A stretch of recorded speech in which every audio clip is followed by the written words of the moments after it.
Sa kasaysayan, ipinapakita ang mga aso sa sining bilang karamay ng mga tao at simbolo ng katapatan.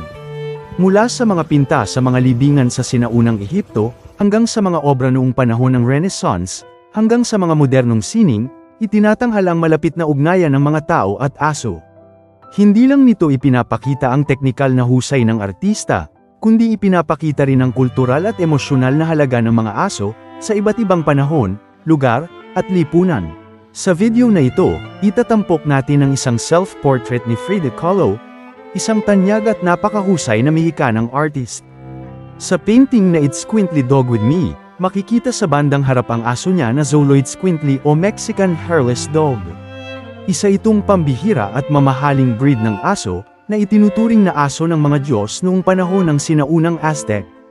Kombinasyon ng dalawang salitang Nahuatl ang pangalan ng asong ito, Xolotl, ang Diyos ng kamatayan, at It's Squintly, o aso.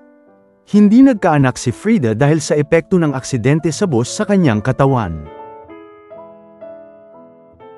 Dahil walang mga anak, nangolekta siya ng mga manika at nag-alaga ng mga unggoy, ibon, aso, at maging mga usa.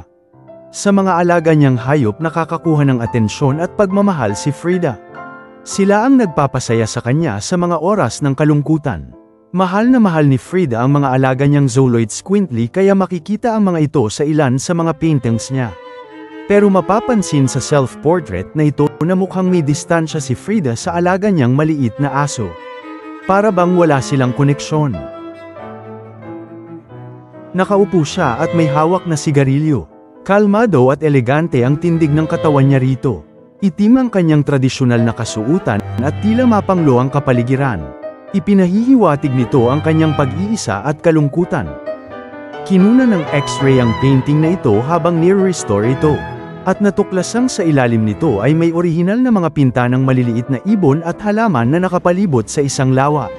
Mga imahen na nagpapakita ng kulay at ng buhay. Ang tanong, bakit ito pinatungan ng kasalukuyang imahe ni Frida at ng kanyang aso? That's all for now. Follow for more content tungkol sa mga aso at sining, huwag kalilimutang mag-like at mag-share.